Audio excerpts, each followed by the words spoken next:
Hello, everyone. Welcome to the ARC workshop in the RMG workshop 2023. My name is Phil. I'm from the Technion Israel. I'm a graduate student at the Dana Research Group. I'm also the lead developer of ARC currently. And in today's workshop, we're going to see what is ARC. We're going to learn about what ARC does, how ARC does what it does. And afterwards, we're going to experience ARC using the Docker. We're going to run some jobs, use the API a bit, and see where it gets us. We have around 1 hour. So I think we can divide this presentation into 3 parts. So the first 20 minutes will be regarding introduction to ARC. So how ARC does what it does, what's ARC's mission, and so on and so forth. Afterwards, we are going to open the Docker that we will download very shortly and run some jobs, which is I'd say, the common case for ARC users. So most ARC users will create an input file, run the jobs, and then post-process what ARC shows them. Today, we're going to focus on one more thing, which is additional use cases for ARC. So we're going to see some scripts of what ARC can do in addition to being a job scheduler and a calculator. Okay, so as I said before, we are first going to need to install the Docker. So if I can share my screen for a second. Yeah, I think we can see it clearly. So we have a terminal here, an empty terminal. And to install the Docker, first of all, we need to log in to our Docker Hub account. So what we're going to do is Docker login. Then it might ask for authentication of your credentials and stuff like that. For me, it's already pre-configured, of course. Next, we're going to pull the Docker. So Docker in the inside works similar to Git. So what you need to do is to type the following commands: Docker pull, and then my name, KFIR 4444 / arc workshop Docker final. So the final is the tag. The Arc Workshop Docker is the repository. And if we look here on Docker Hub, we see that we have a repository called Arc Workshop Docker, and it has 2 tags. One is the final, one is the latest version. So let's pull the final. It's going to take some time. For me, it's, of course, already ready for today's workshop. But if you would need a few minutes, I recommend either pausing the video, waiting for it to be done. It might take 10 minutes, 15 minutes, depending on your internet connection. Or you could stop looking at your screen and come back to me, because now I'm going to present some presentation regarding ARC. So ARC is an initial for the automatic rate calculator, a tool for ab initio kinetic computations. It is developed by the Dana Research Group at the Technion Israel, the leader of which is Alon, used to be a postdoc for Bill Green, and now myself is the developer of ARC. So let's talk. Today we're in the I'd say the beginning of the workshop. We're going to see why ARC is so important, what ARC does, how ARC does what it does, and then we're going to summarize and move on to the second part of the hands-on tutorial. So you've been in the RMG workshop for about a day and a half now, so you probably know that a chemical kinetic model can consist of several hundreds to thousands of species and an order of magnitude above that of reactions. So thousands to tens of thousands of reactions. Now, many of the reactions of species are not exactly calculated from an ab initio computational standpoint. So most of them are estimated using lower level methods, which are of course faster, and it's super important when you're consisting of that many species. Just as an example, we have a single pressure dependent network. I'm going to start with the laser pointer. So we have a single pressure dependent network around here. You can see it's pretty big, contains a lot of species, most of them are radicals. We obviously can't exactly calculate all of them, so most of them are estimated. However, some of the species in models and in pressure dependent networks require additional refinement. So calculation from first principles ab initio. Now, a model can contain many partially dependent networks like this one, say 5 or so. And to get really good estimates for the important species and reactions, one must perform ab initio calculations to fully understand the thermochemistry of these species and the reaction rates of the reactions. So the problem is that these processes of calculating reaction rates and thermochemical properties are tedious and involved, and of course are error prone, as everything that is done by hand. So there clearly is a very significant motivation to automate this process, let a computer do what it does best and make all the choices to finally receive some decent or even very good computational results for the thermochemistry. And as I said, this process contains a lot of calculations that has to be done sequentially so that one can finally say, look, this is the best estimate we can do. And ARC pretty much does that process for you. So ARC's mission is to provide a community with a well-documented, extendable code base for automatically calculating species thermochemistry and high-pressure limit reaction rate coefficients. So in this mission part, there are three bold statements. So the first bold statement is that ARC is meant to be well-documented and extendable, meaning that all of you as users of ARC could, in theory, be able to understand what happens in the insides of ARC and extend it yourself to your needs. So of course we have documentations, and the documentation have a lot of examples, but it is very clear that ARC is meant for the users, and it means to not hide anything from you, let you make all the choices if you want, and also to be easy to use. So as we will see, ARC has very simple options, and right off the bat, it does a pretty good job at what it does, even without fine-tuning. The next thing is that ARC is meant for calculations of species thermochemistry and reaction rate coefficients. So one can think of ARC as a kind of a black box. So let's say we have two-dimensional representations of species. This can be smiles, this can be adjacency lists, or inchi, or whatever. Given these, what ARC can do is calculate, let's say, Gibbs free energy or other thermochemical properties. Now, for reactions, which are basically a set of species, ARC will calculate rate coefficients.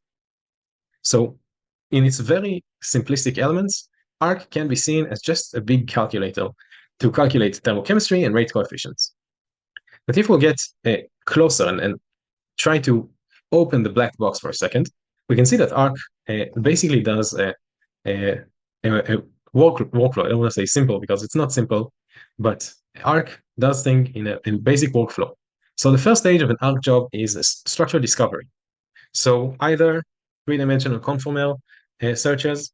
ARC has a great three-dimensional conformal search method, as we will see in the hands-on part of the tutorial. But structure discovery could also be related to transition state search. Next, ARC can do geometry optimization in quantum mechanics calculations for frequencies and single-point energies, torsional scans, and intrinsic reaction coordinates. And in addition, ARC can calculate molecular orbitals and bond dissociation energies, which could be very important for some computational chemists. So let's say I have a molecule and I want to calculate what happens when the bond dissociates. ARC can do that in a very simple input way, or just to visualize the molecular orbitals. In addition, throughout these jobs that ARC performs, ARC can troubleshoot a lot of the problems that can occur during calculations. So a lack of convergence, for example, sometimes jobs don't converge because there was a technical error or the server didn't run it for some reason, and many other possibilities that ARC can definitely work with. Also, like max cycles in optimization stages, not enough disk space or memory, and additional software-specific troubleshooting that ARC can do. Of course, ARC can't do everything, but we're working on it. We're extending it by the day. Now, after the quantum mechanical calculations are done, the next stage is to perform the statistical mechanic calculations. So ARC can currently use adapters for use an adapter for Arcane, which is software that I think you'll be talking about tomorrow or maybe later today. But also in the future, we do plan to integrate MES and Mesmer in R, which are additional statistical mechanic software. Of course, there are other statistical mechanic software, but currently we only work with Arcane. And finally, Arc has great post-processing, automated post-processing. For example, many visualization methods and parity plots and torsional scans, VFI diagrams. Also, Arc can automatically compare the results from an Arc job to the RMG estimation or the RMG library. And in addition, and that's maybe the biggest thing, Arc can create an RMG library for you automatically after the job has converged. So it's very, very useful to people who are running an RMG job and would like to include their calculations in their next RMG run. So that is a very good cross processing of like the jobs that are running. Great. So Arc does a lot of things, and it can do amazing and great things for a lot of stuff. But today we're going to talk about several of these, as many as we would have time to, like transition state searches, format conversions, atom mapping, running jobs, and so on and so forth. We can spend days talking about what Arc can do. Unfortunately, we only have an hour or so, so we'll deal with what we have. So Arc, as a software, interacts with other, we call them electronic structure software. So, for example, Arc can use Gaussian, which is very famous and, of course, very useful in the community, and also has a great optimizer. So Arc can queue Gaussian to run jobs. It can also queue QChem, which has very useful flavors of DFT if you need them. Also MorePro, which has the couple clustered with the F12, which is probably the highest level that we can feasibly attain for a model. Also, Arc can use TerraChem, provided by Petachem, which runs on GPU. But all of these software are proprietary software, so you have to pay for Gaussian and for MorePro. Arc also supports, as an open source project, also supports other open source projects, which you can use to perform these electronic structure calculations. So, for example, Psi4, which is similar in its essence to Gaussian and QChem, as it's more classical ab initio software. Also, Orca, which has DLP node calculations, which are quite fast and accurate. Of course, a bit less, a bit slower than DFT, but very high accuracy. And we also support XDB, which contains GFN2, which is a semi-empirical method. Again, very fast, even faster than DFT, of course.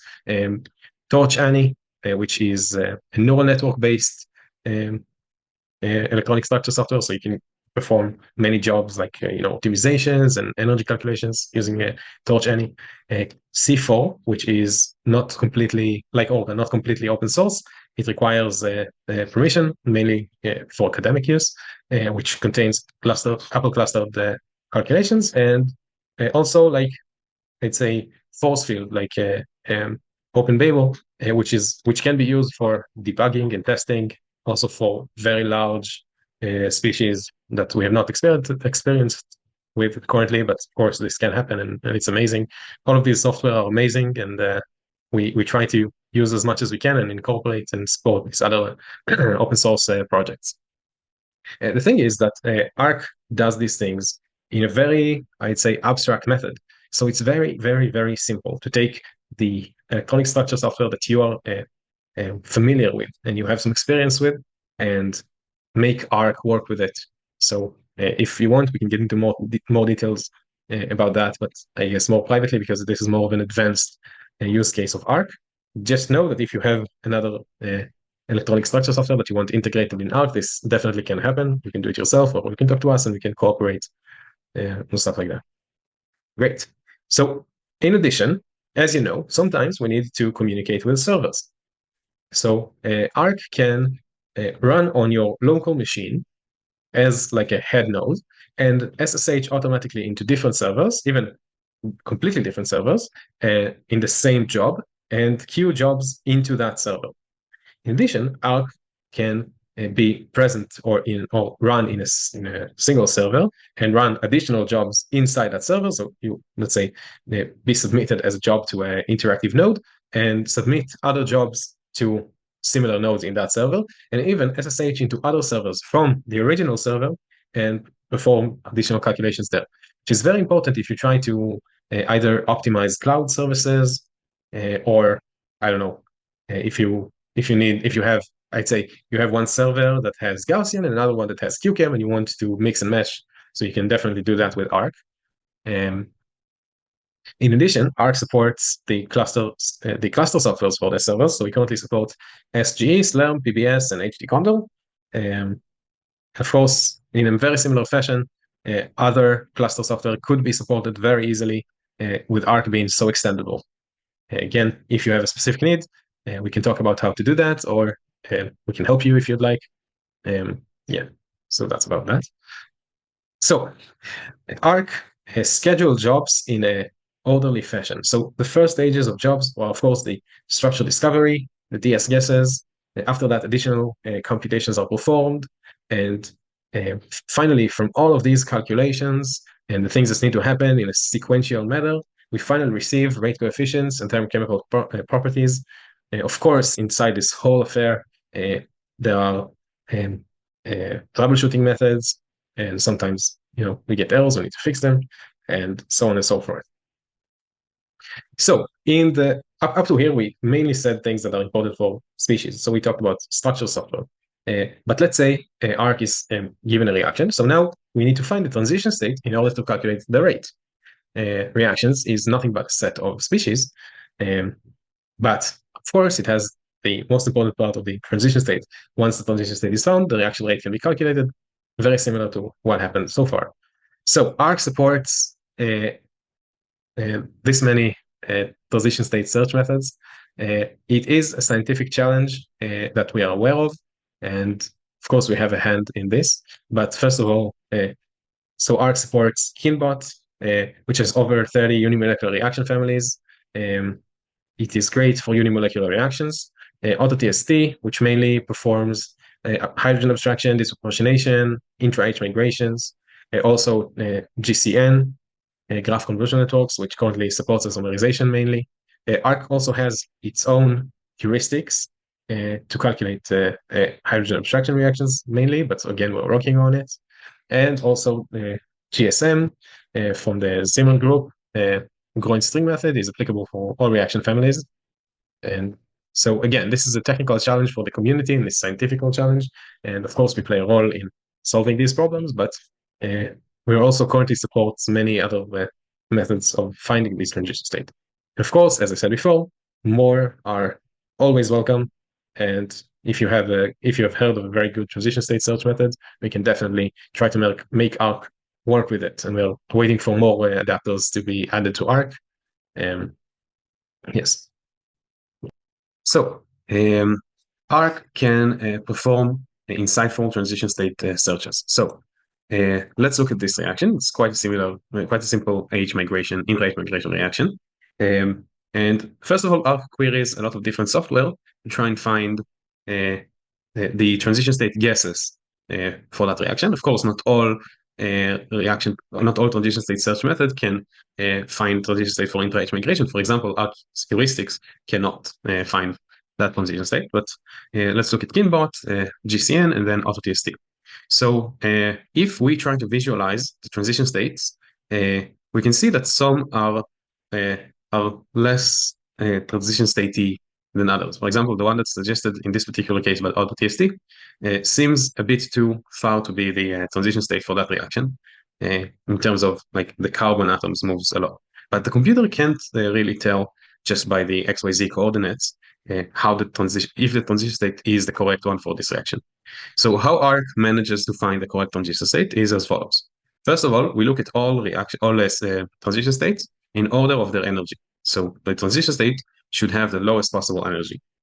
So the first two guesses are looked at, and then an Arc performs frequency calculations and NMD calculations. And since these two species did not converge, or that do not have the correct imaginary frequencies, they are not the transition state for that reaction. However, the GCN transition state gas, which has the lowest relative energy compared to the others, and have an imaginary frequency, then this is the correct transition state for that reaction. And we can actually see that when we look at the species, that it seems more reasonable, while the Kinbot suggested one seems a bit more stable. But of course, we cannot say anything with our naked eye before doing any calculation like ARC does. Good. So let's look at some stuff. I have to say, this slide might be even a bit boring, right? So we have a reaction, a native structure reaction. There are a lot of ways to estimate the state of that reaction. However, ARC, as you see here in a dashed black line, uh, automatically and with very, very simple input files, gave a very precise and very reliable result compared to the estimations that we know from the libraries or the reaction family. And this is very promising, since although this reaction is quite simple, we did end up getting something that is very, very similar to what we know from the library. And in the next few slides, I'm going to show you additional examples for, let's say, a reaction that had a little less estimations, but now ARC found with, again, very simple input files, and very good rate for that reaction. Here's another example, so a bit more complex, and another example. So again, ARC did a very good job with all of these. So let's summarize the first part of the workshop. So in large reactions, large models, many parameters must be refined for the model to be really high quality and really in unison with real life. The process of refining that model is tedious and hard, and automated software suite that does that for the user is very important and can be extremely welcome in the community. ARC suggests automated workflow for ab initio thermokinetic parameter calculations and computations. And of course, we collaborate with many people to create that, to create ARC and to run ARC. And we definitely would be happy to collaborate and help other people. And we are literally a community, a scientific community, and we would love to work together for the scientific goal of optimization and automation of these processes. Of course, additional model and new chemical systems are more than welcome and are always challenging and fun for us. So we would love to take part in that. Before that, actually, I would like to oh, wait, sorry. Let's look at this slide once more. So as you can see, ARC is integrated with a circle that involves RMG and additional software. So let's talk about that for a second. So let's say you have ran an RMG model and you've performed your sensitivity analysis, you've chosen the relevant species and reactions that needs to be refined. Then you use ARC to calculate them and even uploaded them somewhere so that other people can use them. ARC is part of a circle that does that automatically with another software that we develop, again, under the reaction mechanism generator organization and umbrella. That ARC is very important in that chain, but it's again only a link in that chain that also involves T3 for finally optimizing and completing the tool chain that computational and computational chemists need to actually perform their work. So we will be more than welcome to talk about T3 in some stages in the future, but so ARC is part of that tool chain that we are providing for the chemical kinetics community. Finally, I would like to acknowledge some of the developers of ARC. So the original developers, Dominda and Colin and Kevin, of course, Professor Bill Green, my mentor, Dr. Alon Greberg-Dana, and Kelvin Peters for all of his support and help with the creation of this workshop. And of course, all of the RMG developers, ARC past and future developers, and the T3 developer teams. So thank you for all of us, and let's go on to the hands-on part of that workshop. I'll pause for a second.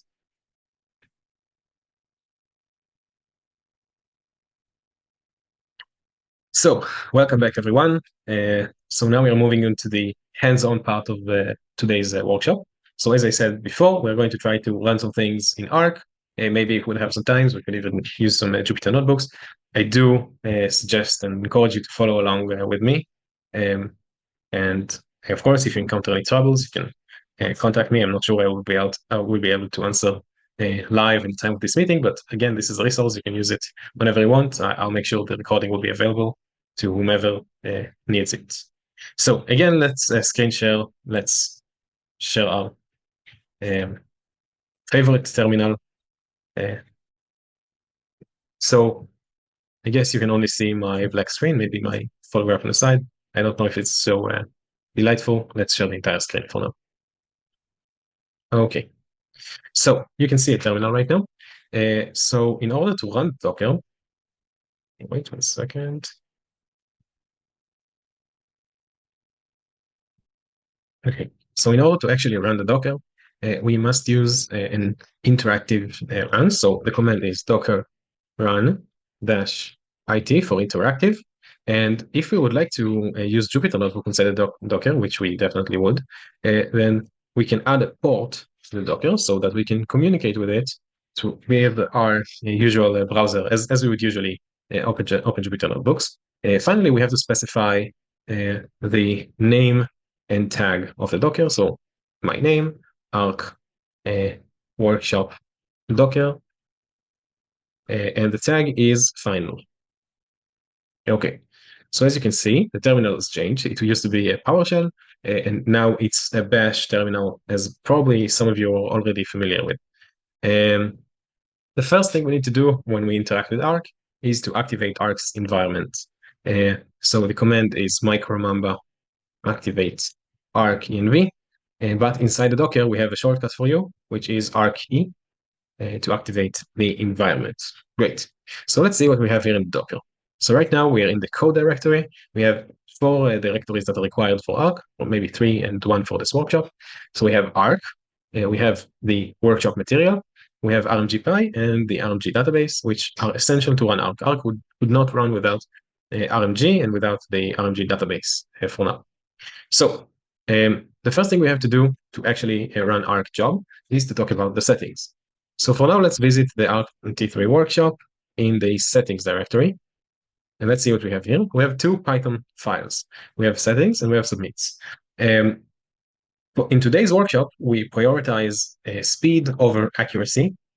As some of you may know, these ab initio calculations might take a very long time. Some of these could take hours or even days. So in today's workshop, we're going to use a relatively faster and less accurate levels of theory, a semi-empirical one to be precise, the XTB level of theory. And to do that, we have to provide Arc with settings. So Arc takes 2 main ways of receiving user instructions. The first is Arc has its own default settings under, let's see, code. So this is Arc. And in Arc, we have a settings directory. Let's cd into it. So in here, you also see a setting and submit.py, much as similar as we've seen on the workshop settings. Let's go back to the workshop settings now, and we'll take a look at them and see some differences. So let's look at the settings.py.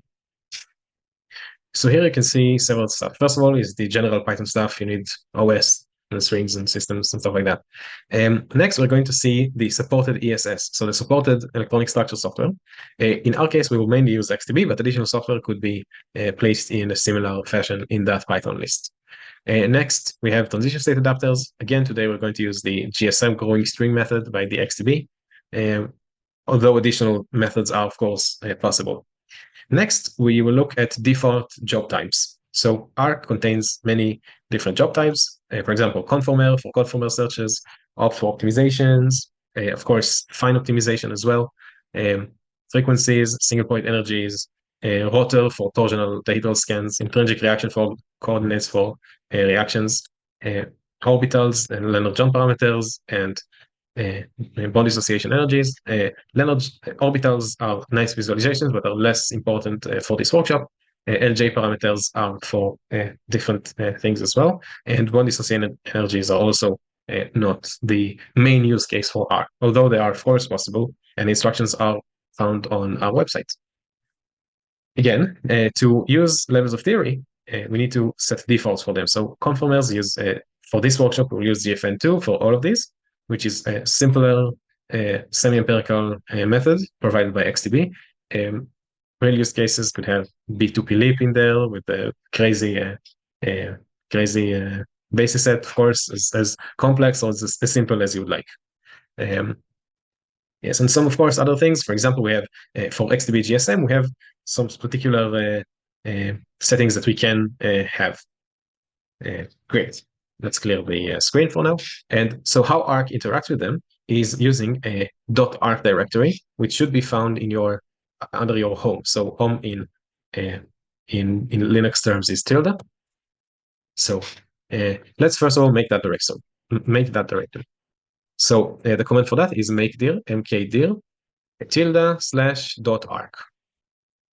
So the dot in front of the arc in here is saying that this file is hidden. So you would not see it on your everyday use. You should make it, you should copy stuff into it, and then basically set it and forget it.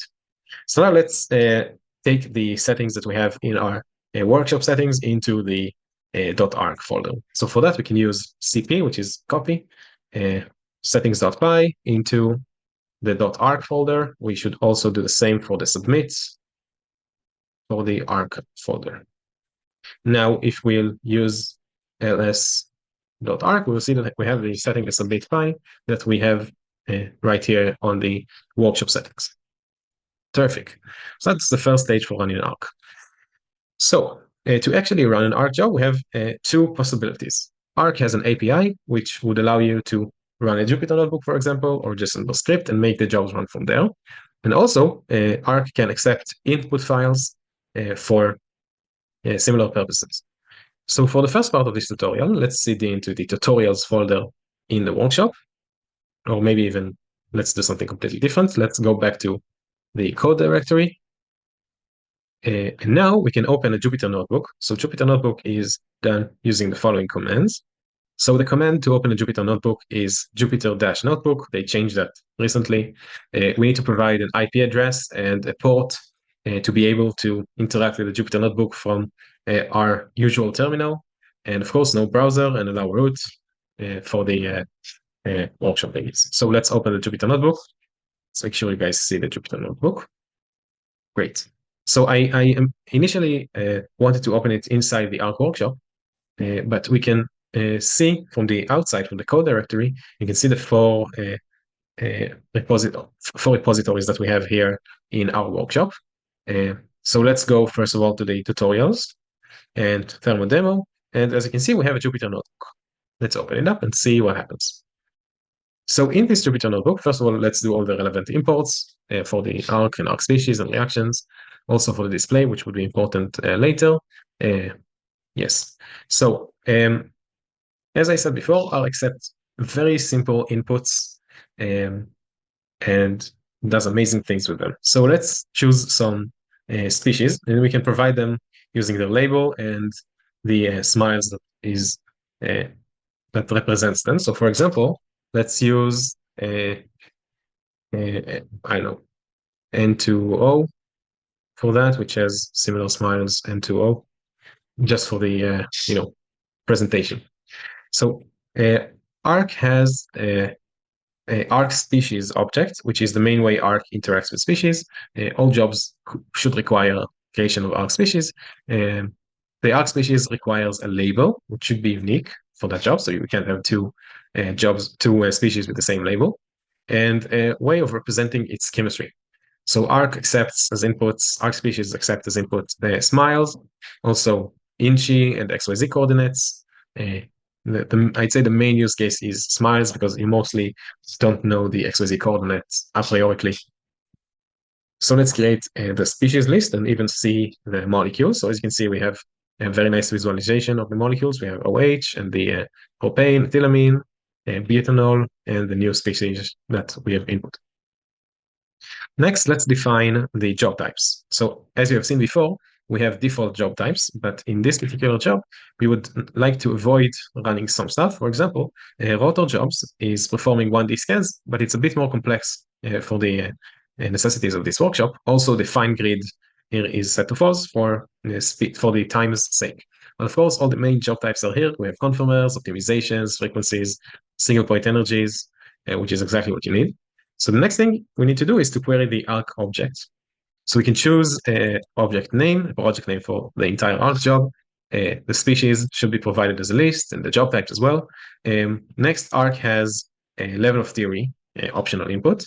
You don't have to put level of theory. You can also separately set opt level, a freak level, a single point level, etc.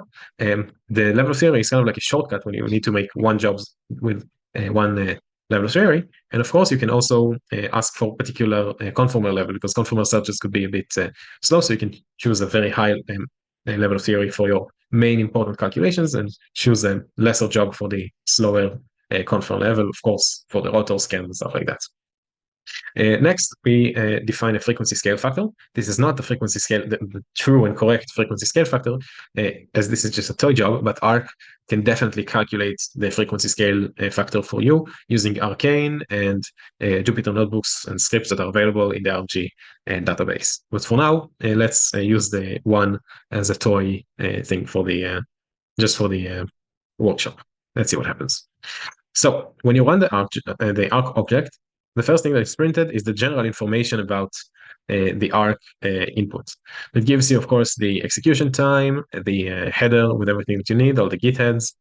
And it also gives you the git heads for the RMG Pi and RMG database, and provide general input about the job. It tells you about the conformers, optimization levels, which softwares they use, and stuff like that. Also, some general warnings. For example, since we do not perform rotor scans, we get a warning that if we want perform rotor scans, we'd get a lesser quality thermodynamic properties. Of course, it is fine because this is not our intention for this workshop. Finally, let's execute the arc object. So simple command arc object execute, and now additional stuff will appear on the screen. So as we seen before, the species that are considered for this job, then starting a general non-transition state conformational analysis. So we won't get into very, very technical details, but ARC uses the dihedral angles to find the transition, the conformers. And this is one way it can represent that. Of course, for more information about that, we can spend days talking about this, but ARC has an amazing conformer search method that uses low-level force field conformers and sampling of the conformer space. So we can see that for propane, we already have converged to what seemed to be like the most accurate low-level conformer, but of course, additional optimizations should and would be performed using XTB. Next, for ethylamine, we get a similar map, a conformer map that we have gotten before. For the butanol, of course, the butanol has a lot more rotors, torsions than that, so we do get a more robust map, as expected. And finally, for the species I have put here, we also have some more complex conformational analysis to be performed, and it does that in a very similar fashion, finding the lowest force field conformer and continue with it for optimization. Next, ARC performing conformer jobs using XDB for all the species that we would have wanted. If ARC found the optimized geometry for OH, which is of course not a big challenge, kind of looks like a cartoonish kind of medicine. And yeah, so stuff beginning to look more interesting from here. Of course, in the Jupyter notebook, all of these are interactive. So you can move the molecule around, which is great fun. Zoom in, zoom out if you want, if you need to see. Of course, we will talk about visualization in the next part of this workshop. So, of course, all the optimizations here in the ethylamine, here is the species I placed here, and so on and so forth. Let's continue a bit more. Next, we are running frequencies, and ARC let us know another important things, that first of all, we are not running single point job for our species because the optimization that occurred took place in the same level of theory as the one that we asked for performing single point in. So there's no point if the optimization has provided us single point electronic energy that we need to run it again. But of course, if you'd like to perform very accurate single point energy calculation with, let's say, couple cluster, then you can definitely do that, and then it will calculate the single point energy after optimizing the low level conformer. So finally, and optimized. After finishing with, let's say, the OH, we get thermodynamic properties for that molecule. Then, of course, with Arcane, and this is what we get. So we get temperatures, heat capacities, entropy, and free energies at different temperatures. And of course, we get that for all the species. And finally, ARC let us see a parity plot, which compares the enthalpy and entropy to the RMG database. So let's say we have the x equal y axis, which is the x axis is the enthalpy that was calculated with ARC, and the y axis is the RMG determined enthalpy.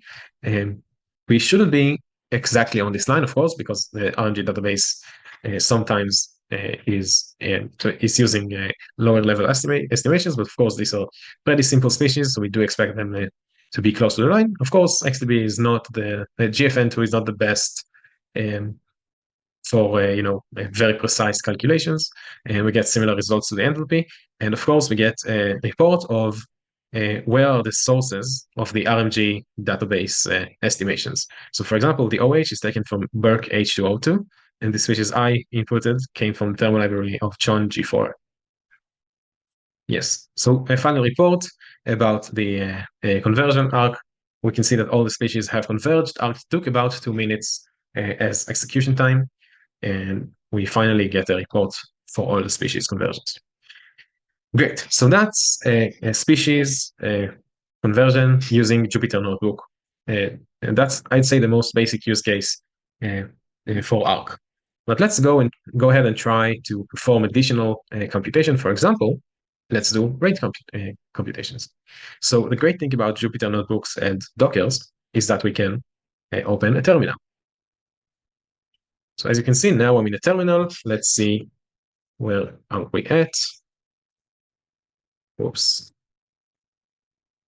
So as you can see, we're in the code directory of the Docker. So let's cd into the RT3 workshop.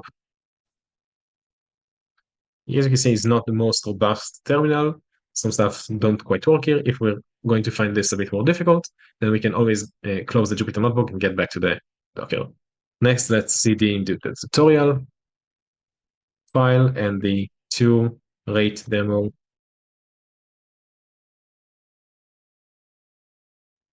Okay, so here we can see an input file. So let's see what's in it. Okay, so very similar to the ARC job we had before, we see that we have a level of theory and conformer level.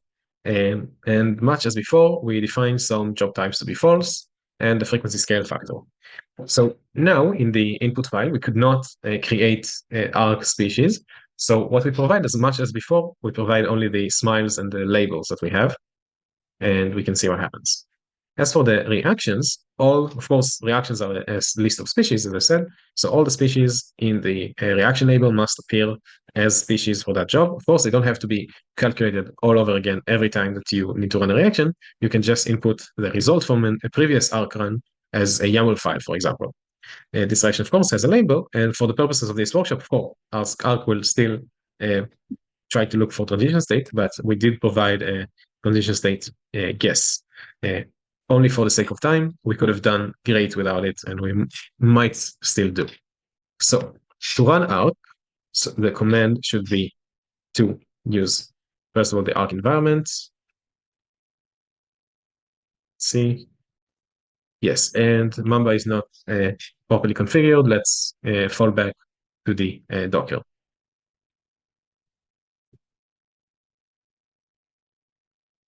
Great. So again, cd into the ARC T3 workshop, tutorials, and rate demo. Let's see, we have the input.yaml. The command is, of course, activating the ARC environment, then Python, and point to the arc.py, which is under the ARC directory, ARC all capitals, so all caps. So this is the the main arc runner, and as an input, we just put input.yaml. Let's see what happens.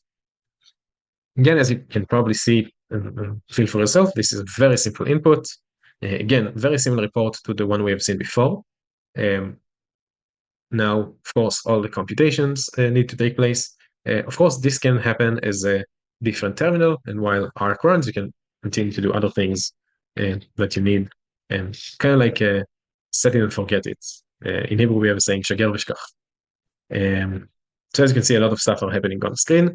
We'll not get into all of the precise things that are happening, but as you can see, we have done some transition state searches, transition state guesses, and then performing, geometry optimizations, additional in-core jobs for the transition state. Finally, we do get to see some terminations and additional thermodynamic informations and loading of the RMG database for comparisons of the species and the reactions. Yes, so this was very fast. Of course, this is quite a simple reaction, but still, it's a very fast process to create such a robust output. So once this is done, we can reopen the Jupyter notebook just so we can get a better visualization of all the folders, and we can get into a little more details of what happens when Arc runs the jobs. Of course, these are only warnings. We can ignore them for now and always. And just wait a little while longer for the job to converge.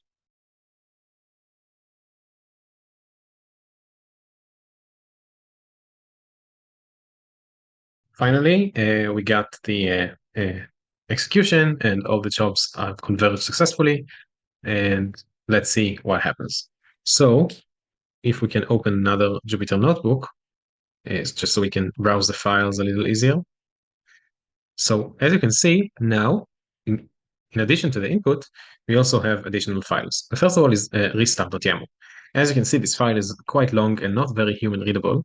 However, it is very important when you, let's say the job has terminated for an unknown reason, you can, instead of running the input, run the restart and hopefully not lose a lot of information. In addition, we have some other things, for example, info.yaml, and of course in another format, we have the log, which contains all the things that we have seen on the terminal. And now we have two directories. One of them is called calcs, and the other one is called output. Let's look at the calcs for now.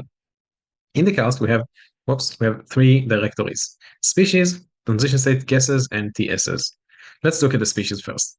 In the species, you would see directories for each separate file that for each separate species that took part of the job. Let's look at one of them. Here you can see all the calculations that have been performed for that specific species. So this species has two conformers. Of course, both of them calculated with XTB. You can see exactly what happened. You can see exactly the log for each job. Of course, each job has a restart if you need it. Also frequencies, which contains, for example, the Hessian, which is a matrix of enormous quantity. Also output and everything that is important. And same for optimization. The other species, of course, should have very similar directories. Now, for the TS guesses, we have the transition state searches job. Of course, we ran this one with the going string methods. So all of these files are important for that. Yes. Finally, we have the TSs, which are the actual transition state species that were generated by user guesses and automatic guesses. So for the transition state we have found, we have performed frequencies, optimization, and of course, single point energy calculations. So that's for the calcs directory. In the output ones, we can see some stuff. So the first of all is the parity plots. I don't know if it will open. Yes, it does. And it's very similar to the parity plot that we've seen before, only a bit cropped, and we are working on a fix for that. Of course, we have the enthalpy and entropy parity plots. Next, we have thermo-info, which provides information about the species and how we generated the parity plots. Status is very similar to the one we've seen before, and now we have the rate plots. So very similar to the thing that we have seen on the presentation, we can see Arc projected the reaction versus the intra-H migration family and the libraries that this reaction can be taken from. This slide, I think, is as exciting as the one we've seen in the lecture, in the presentation.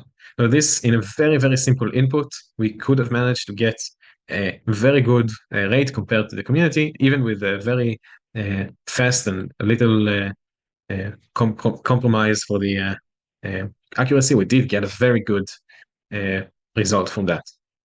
Let's look at the species directory. We have the same two species, but now we have additional files. First of all, we have the YAML file, which of course Arc can read itself. Let's say you want to use that species in another reaction in a different job, you can point to the species.yaml to finally use it. Next, we have the Arcane input files, which Arcane, which is software, the statistical mechanics software that we'll talk about tomorrow in another part of the workshop, had used. And we do get to see the thermal parity plot, the projections from the statistical mechanics, and the fitted one. Very good fits in here. What else? We also have a full report of the geometry, the conformers before. So here we have the torsional conformer plot, and we have conformers before and after optimization in text format, so you can see and have it on your own. Let's say you're not happy with the conformer optimization, you can use another level of theory to optimize it and start from the guess that you calculated in this job. Also, we have the frequency output, a complete one, which is very readable using Arc. Of course, this one is software specific for XTB, but we do have others. Here we have Gaussian input file, which could be used for representation and viewing of that species. And this is very similar to the XYZ file format. And we do have that in here, the XYZ file format. Of course, we have that for each of the species in the output file. Now, if we take a look at the final one, next to the final one, which is the reactions, we have information, of course, very similar to what we said before. Transition state guess report, with full report of the transition state. This is probably the initial guess with the imaginary frequency. Probably this one was picked. And if we look at the file, we have very similar to what we've seen before. The TS guess PNG, we only have one for now. This is why it's in 0. The reaction path, which is very nice for figures, for papers and stuff like that. We have the Arrhenius plot, the calculations and the fitted, and very similar geometry and arcane output files. Now, finally, we have the RMG library directory, which has two libraries in it. First is a kinetic libraries comprised of a dictionary.txt and reactions.py. The reactions.py actually contains the reaction that we have calculated and how we have done it with a description and the name and everything that we need. And the dictionary.txt represents the species. Next, we also have the thermal library, which contains very similar things with the NASA polynomials for all of the species and the energies and everything that you need to just copy that, paste that in the RMG database, and you have a working RMG library for your next RMG model. Great. So let's close this Jupyter notebook and conclude this part of the presentation. So in this part, we have seen the native use of Arc, how normal users can use Arc, both as an API and as an executable format. So let's take another short break, or if you want, we can continue straight ahead with the additional tutorials that we can see with Arc. Hello, everyone. Welcome back from the break. Last we spoke, we were trying to look at the features of the feature parts of Arc. So again, let's go to the Arc workshop, tutorials, features, and for now, let's talk about coordinate conversions. I don't think we'll have time to do the rest of them, but there are some tutorials here, and there are even more options in Arc and in the newer version of this workshop. Great. So Arc has option for coordinate conversions. So I want to talk to someone who said that each chemist has its own way to represent molecules. It's okay, and we should be able to convert from one to the other. So in this part, we can talk about how to convert Z-mats to XYZs, XYZs to Z-mats, and so on and so forth. So let's start with the simple stuff. Here we have an XYZ, which is a string in this case, with the standardized as the atom symbol in the first row and the coordinate in the rest of the line. So the first atom is oxygen at this position. So the usual way we wish to work with XYZs is with, first of all, let's do all the imports, is with dictionaries because they are easier to interact with. Yes. So let's transform this XYZ to string with the function check XYZ dict, and then actually print the XYZ and the structures. And you can see even from the first coordinate that it is the same coordinates, so we didn't change the three-dimensional representation of the molecule. We just made it into a dictionary and added isotopes, and we can use this dictionary to actually draw the structure of that molecule. Great. Next, let's look at modify coordinates. So sometimes it is useful to try and modify certain coordinates of the species. For example, if you want to make a movie of a moving rotor or torsion or stuff like that. In this case, we wish to move this bond dihedrally. So we want to rotate the hydrogen atom at the end. So let's set the new value for that dihedral to 100 degrees and see what happens. So we took the XYZ dict, created new XYZ with the changed value, and now, as you can see, this molecule is no longer what it used to be. It used to be with the hydrogen facing towards the oxygen, and here it's more to the side from that. Great.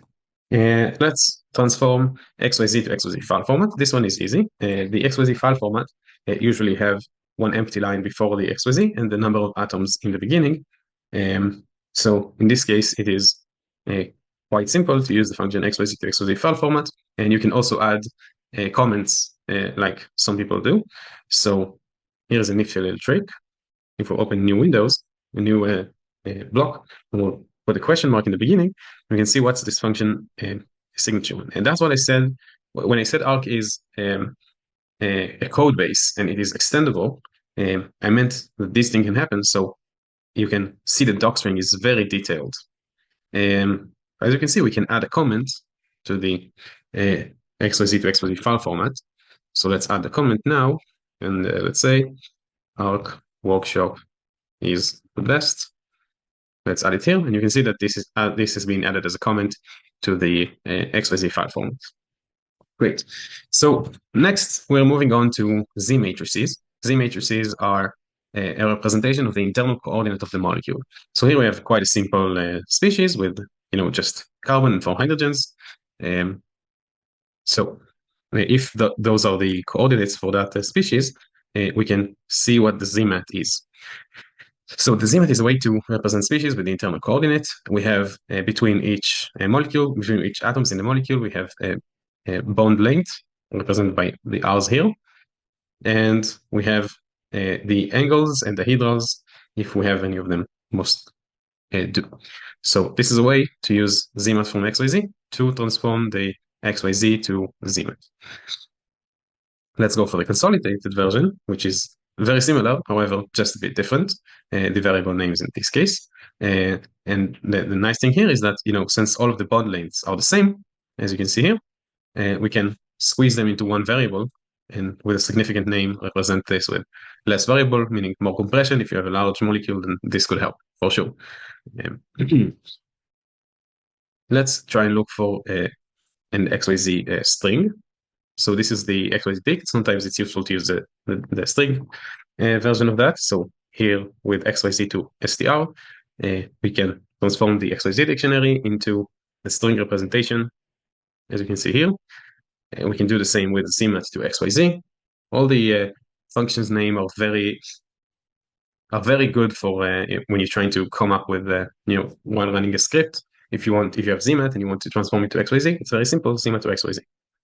So we can do that. We have ZMAT to XYZ, and our species can get the XYZ dict as an input, and we can use it to show us the actual three-dimensional molecule with the draw structure function. Great. So some electronic structure software have specific ways to represent ZMAT. So here we have quite a large Z matrix, the ZMAT, and we can use ZMAT to XYZ with the format, ZMAT format keyword to see the differences between the Gaussian, QK, multiple, Orca, or Psi4 strings. So here is the Gaussian version.